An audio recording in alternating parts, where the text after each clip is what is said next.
नमस्कार। मैं ज्योत्सना स्वागत करती हूँ आप सभी का दोस्तों आपके अपने चैनल बिंदास प्लांटिंग में। दोस्तों आज मैं फिर से हाजिर हूँ आपके लिए मोस्ट ब्यूटीफुल फ्लावरिंग प्लांट लेकर, जिसका नाम है जरबेरा। और इसका कलर और शेड बहुत सारे मिलते हैं और एक से बढ़ के एक इसकी खूबसूरती होती है दोस्तों। और यह एक डेकोरेटिव फ्लावर के रूप में यूज़ होता है। कोई भी बुके हो या शादी हो, पार्टी हो, इसके बिना अधूरा होता है दोस्तों। और ये काफ़ी दिनों तक फ्रेश रहता है, इसीलिए इसको कट फ्लावर के रूप में यूज किया जाता है, जैसे कि रोज़ यूज किया जाता है। बहुत दिनों तक रिफ्रेश रहता है। यदि आपके प्लांटर में एक बार ये प्लांट में खिल जाता है तो मेरे ख्याल से महीनों ये खिला ही रहता है यूं ही। और देख रहे हैं कितना खूबसूरत खूबसूरत है। और देख रहे हैं ये एक ही मतलब बर्ड, दो बर्ड इस तरह डिवाइड हुए हैं, एक ही स्टेम में दो फ्लावर इसमें मेरा खिला हुआ है और कितना ब्यूटीफुल लग रहा है दोस्तों। तो आज मैं इस प्लांट के बारे में बात करूंगी कि कैसे इसको सीड के द्वारा जर्मिनेट कर सके, एक से कई प्लांट आप बना सकते हैं। क्योंकि ये जो प्लांट है दोस्तों, यदि आप नर्सरी में खरीदते हैं तो बहुत ज़्यादा कॉस्टली मिलता है। छोटा से छोटा अगर एक स्टेम भी निकला हुआ है फ्लावर तो आपको 200 से कम बिल्कुल नहीं मिलेगा। उसके आगे आप बढ़ते जाइए, ज़्यादा फ्लावर अगर निकले हुए हैं तो 200, 300, 400 इस तरह बहुत सारे प्राइस नर्सरी वाले रखते हैं अपने प्लांट के हिसाब से कि कैसा बड़ा है कि छोटा है। यदि एक फूल निकला हुआ है तो समझिए कि उनका भाव कुछ ज़्यादा ही होता है। और फ्लावरिंग जब नहीं होता है उस समय भी अगर आप प्लांट खरीदते हैं विदाउट फ्लावरिंग का भी, तो भी आपको 150 से ऊपर ही मिलता है। तो ये काफ़ी कॉस्टली प्लांट है दोस्तों। तो मेरा कहने का मतलब है कि इतना कॉस्टली प्लांट है तो क्यों ना हम इसको ज़्यादा से ज़्यादा अपने गार्डन में बना सके, ज़्यादा से ज़्यादा मल्टीप्लाई कर सके। तो सबसे जो आसान तरीका है दोस्तों इसका शीट के द्वारा जर्मिनेट करना, कि कैसे इसको बीजों के द्वारा ज़्यादा से ज़्यादा इसका प्लांट हम बना सके और अपने गार्डन को सजा सके इतने कॉस्टली फ्लावर से। तो चलिए दोस्तों शुरू करते हैं। सबसे पहले इसके लिए सॉइल मीडिया कैसा बनाना है, लेकिन उससे पहले आप सभी फ्रेंड से रिक्वेस्ट है दोस्तों कि यदि हमारा वीडियो पहली बार देख रहे हैं तो प्लीज़ हमारे चैनल को सब्सक्राइब करें और जो बेल वाली बटन होती है दोस्तों उसको ज़रूर प्रेस करें ताकि आने वाला वीडियो का नोटिफिकेशन आपको सबसे पहले मिल सके। और उन सभी दोस्तों से खास रिक्वेस्ट है जो हमारा वीडियो तो देखते हैं दोस्तों लेकिन हमारा चैनल अभी तक सब्सक्राइब नहीं किया है, तो प्लीज़ प्लीज़ प्लीज़ उनसे खास रिक्वेस्ट है कि हमारे चैनल को सब्सक्राइब करें और बेल वाली बटन को ज़रूर प्रेस करें। और यदि वीडियो पसंद आता है दोस्तों तो एक लाइक ज़रूर करें, क्योंकि आपके एक लाइक से हमें बहुत ज़्यादा मोटिवेशन मिलता है आपके लिए कुछ इसी तरह खूबसूरत और अच्छी अच्छी इन्फॉर्मेशन वाली वीडियो लाने के लिए। तो चलिए दोस्तों शुरू करते हैं। सॉइल मीडिया में दोस्तों मैंने लिया है, जैसा कि आप देख पा रहे हैं, ये है कोकोपीट। कोकोपीट आपको 40% लेना है, जो काफ़ी हल्का होता है और आपको सॉइल में मॉइस्चर भी बना के रखेगा। तो ये देखिए मैंने कोकोपीट लिया है, पहले से मैंने इसको सोक करके और इसका सारा पानी ऐसे निचोड़ के निकाल लिया है और ये बहुत अच्छा से अभी ये हो गया है। और दूसरा जो लिया है मैंने सिंपल गार्डन सॉइल, जो कि पहले से इसमें थोड़ा सा सैंड भी मिला हुआ है और हल्का फुल्का कंपोस्ट भी है, क्योंकि मेरे ये गमले की मिट्टी है पहले से जो बना के हम रखते हैं उसकी है। तो आप सिंपल गार्डन सॉइल आप ले सकते हैं या इस तरह थोड़ा सा सैंड मिला हुआ है उसको भी ले सकते हैं। तो इस तरह 40% हो गया आपका गार्डन सॉइल और 40% ही आपको कोकोपीट लेना है और 20% आपको नॉर्मल वर्मी कंपोस्ट लेना है या काउडंग कंपोस्ट है वो भी आप ले सकते हैं। इस तरह आपको लेना है और साथ में इस तरह 1 चम्मच के अंदाज से नीम खली आपको लेना है और सब एक साथ मिला देना है। तो देखिए दोस्तों इस तरह मैंने अपने मिट्टी को मिला लिया है।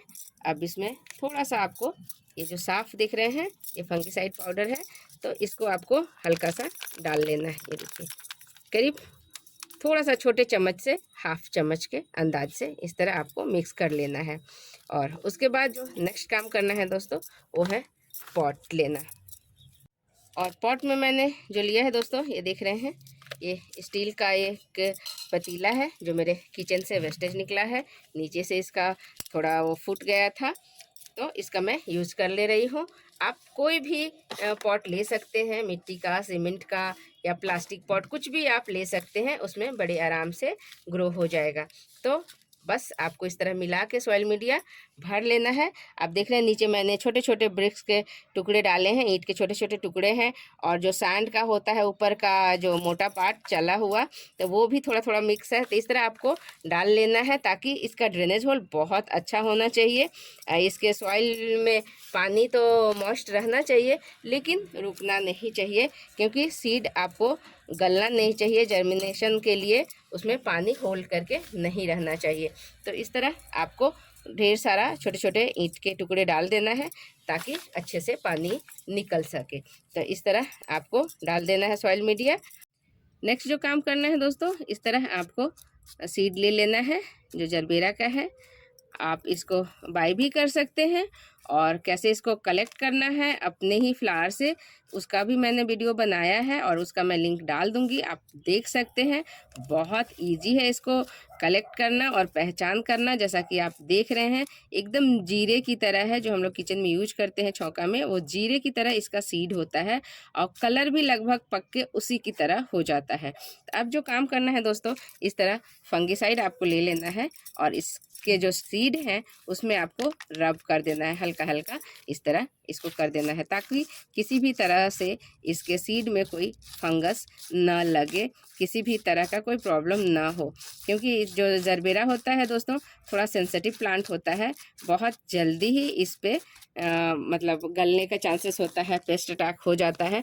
इसको थोड़ा सा ख्याल रखना है। इस तरह आपको फंगिसाइड में इसको कर देना है, लपेट देना है, और उसके बाद बस इस तरह मिट्टी भर के हाफ भरिए या थोड़ा सा और ज़्यादा भी आप फिल कर सकते हैं। मैंने इस तरह हाफ से थोड़ा ज़्यादा फिल किया है। तो इस तरह डाल देना है और आपको ज़्यादा कुछ नहीं करना है, बस एक एक सीड लीजिए और इस तरह रखते जाइए। जैसा कि आप देख पा रहे हैं इस तरह आपको थोड़े थोड़े दूर पे, जैसे एक एक इंच के दूर पे आप रखते जाइए। इस तरह एक एक इंच पे इस तरह देखिए मैंने डाल दिया है। थोड़ा घना भी मेरा हो गया है और इसमें कोई वरी करने की बात नहीं, मेरे पास ज़्यादा सीड है तो मैंने सब इसी में डाल दिया है। तो कोई ज़रूरी नहीं है एक दो साथ में भी उग जाए तो कोई बात नहीं है। इस तरह सबको आपको ख्याल रखना है कि 1 इंच से हाफ इंच के दूरी पर इस तरह आपको रख देना है, जैसा कि आप देख पा रहे हैं। और लास्ट में जो फंगिसाइड इस कागज़ पे बच जाता है इसको भी आप इसमें गिरा सकते हैं, झाड़ दीजिए। और ऊपर से ज़्यादा आपको सॉइल मीडिया नहीं डालना है, बस हल्का हल्का इस तरह ऐसे छिड़क देना है, क्योंकि ये इसका जो सीड होता है दोस्तों काफ़ी पतला सा एकदम छोटा छोटा सा होता है, मैंने बताया जीरे साइज का। तो इस तरह आप हेवी मिट्टी इसमें सॉइल डाल देंगे तो उसको जर्मिनेशन निकलने में प्लांट्स को देर लगेगा। हो सकता है आपका सीड अंदर ही अंदर गल जाए और कोई प्लांट ना निकले, इसलिए ध्यान दीजिएगा। बस हल्का सा आपको कवर करना है।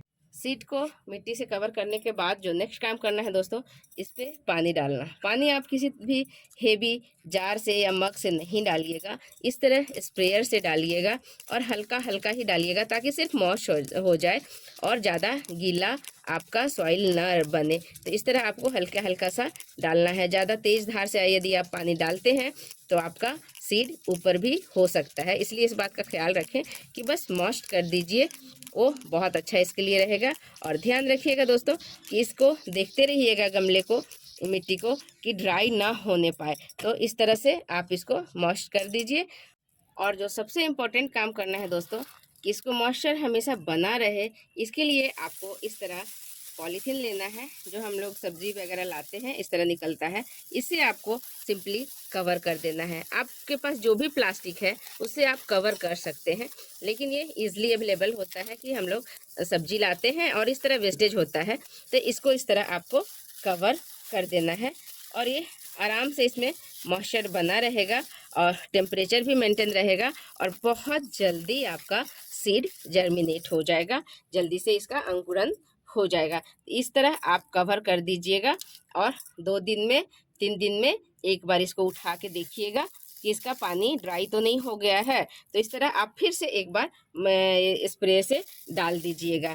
ऐसा लोग बोलते हैं कि ठंडी में ज़्यादा पानी की ज़रूरत नहीं होती है दोस्तों, लेकिन मेरा मानना है कि ठंडी में भी उतना ही ज़रूरत होता है जितना गर्मी में है, क्योंकि इस समय भी काफ़ी ड्राई एयर मतलब एयर चलता रहता है, तो इसलिए वो पानी उड़ते रहता है। तो आप अगर नया सीड लगा रहे हैं कोई भी, तो इसको मॉइस्चर बनाने के लिए इस तरह कवर करना ज़रूर है दोस्तों, ज़रूरी है दोस्तों। तो इस तरह आपका 1 हफ्ते में आपको दिख जाएगा कि आपका जर्मिनेशन शुरू हो गया है। और लगभग 1 महीने में इस तरह आप देख रहे हैं, मेरा ये लगाया था मैंने छोटे से एक पॉट में इस तरह, वही जरबेरा का सीड है और इस तरह मैंने लगाया था। और ये 1 महीने का रिजल्ट है दोस्तों, देख रहे हैं इसका तीसरा पत्ता है जो लीफ है वो शुरू हो गया है निकलना। तो अभी ये थोड़ा सा स्लो है, जैसे ही थोड़ा सा वार्मर अभी शुरू हो गया है टेम्परेचर में, तो काफ़ी अच्छे से इसका ग्रोथ होगा और बहुत जल्दी होगा। बहुत ज़्यादा एक्सट्रीम विंटर में नया जर्मिनेशन कोई भी प्लांट का आप करते हो तो थोड़ा स्लोली होता है, लेकिन जैसे ही टेम्परेचर थोड़ा सा वार्मर होता है, जैसे 15 से ऊपर जाना शुरू हुआ टेम्परेचर, तो आपका सीड का जर्मिनेशन बहुत अच्छा होगा। और जरबेरा का ग्रोथ के लिए चाहे सीड जर्मिनेट कीजिए या प्लांट नया ग्रो कीजिए, उसके लिए सबसे जो अच्छा टेम्परेचर माना जाता है दोस्तों, और उसमें ग्रो जो करता है वो है 15 से लेके 25 डिग्री तक। और इसमें आपका जरबेरा का फ्लावर बहुत अच्छे से खिलता है और पूरा बड़े बड़े साइज का खिलता है। अब बात करते हैं दोस्तों इसकी लोकेशन की कि कहाँ इसको रखना चाहिए। तो जब आप सीड डाल दिए हो गमले में, उसके बाद इसको ब्राइट सनलाइट में रखिएगा, एकदम अंदर अंधेरे में नहीं रखना है। और जब बीज थोड़ा सा जर्मिनेट हो जाए, थोड़ा सा अंकुरन फूट जाए, तब इसका कवर हटा के और आप सनलाइट में रख सकते हैं। वो भी सुबह की 2 घंटे की सनलाइट इसके लिए सफिशिएंट है। बाकी आप शेडी एरिया में इसको रखिए तो बहुत अच्छे से ग्रो करेगा। तो इस तरह मैं आपको जानकारी मैंने जो देना था दे दिया। तो इसी तरह हमारा आगे वीडियो देखने के लिए आप हमारे चैनल को सब्सक्राइब तो कर ही चुके हैं दोस्तों। तो यदि पसंद आए तो लाइक ज़रूर कीजिएगा। तो आज के लिए इतनी इन्फॉर्मेशन थी, फिर मिलते हैं अगले वीडियो में कुछ नए प्लांट के साथ, कुछ नई जानकारी के साथ। तब तक हमारा वीडियो यूं ही देखते रहिए। नमस्कार।